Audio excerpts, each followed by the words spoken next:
The final deadly sin for us to talk about is gluttony. Gluttony is a state of continual consumption that goes beyond what is necessary.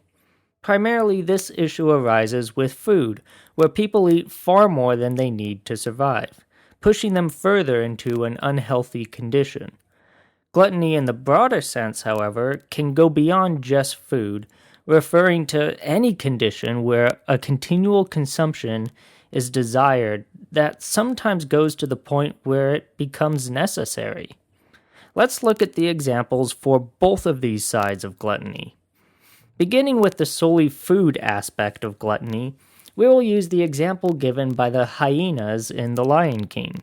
The hyenas are forced to live in the elephant graveyard outside of the Pride Lands because of their destructive habits.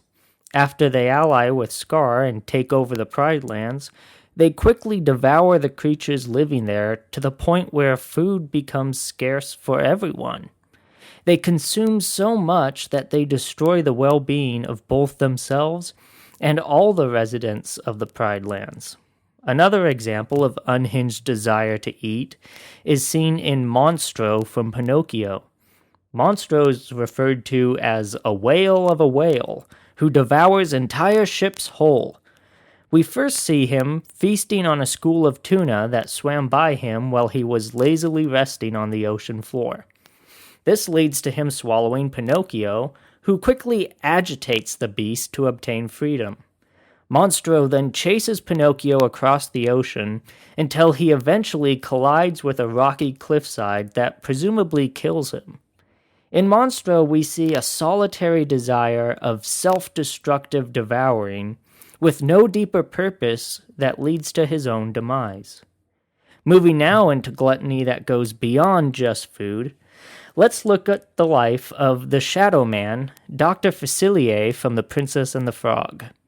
This man made a deal with voodoo spirits that, in exchange for receiving magical powers from them, he would provide them with souls to consume.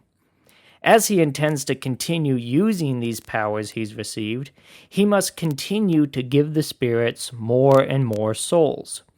No amount of souls would ever satisfy their desire, so Dr. Facilier will always be sacrificing souls taken from others to fuel his own power. At least that would have been the case if his failure didn't lead to the dark spirits eventually devouring his soul instead. Our last example is similar to this, and is found through Mother Gothel from Tangled.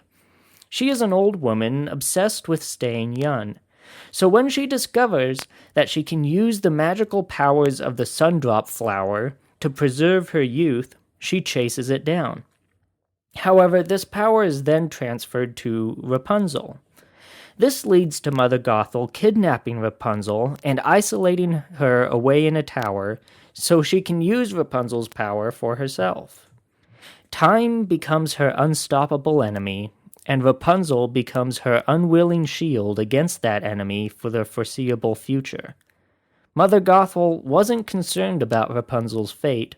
All she cared about was continuing to use that power for her own benefit, no matter the cost. In all of these examples, we see the destructive influence of gluttony. It creates a dependency that distorts your view of the world around you. Whether it be food or anything else you continue to consume, despite its destructive effects on your body and life, you become a slave to that desire. It controls every aspect of your life. As you consume it, it consumes you. This obsession of gluttony to continue consuming must then be countered with moderation and sometimes fasting. Moderation is simply realizing when enough is enough. After all, you can't exactly live without food, but just as with many other things, too much of a good thing can become a bad thing. Moderation allows you to experience the benefits of a good thing in small amounts without letting it cross over into the repercussions that come from excess consumption. Fasting is similar. It's choosing to abstain from something completely for a short time to help you separate that thing from the rest of your life.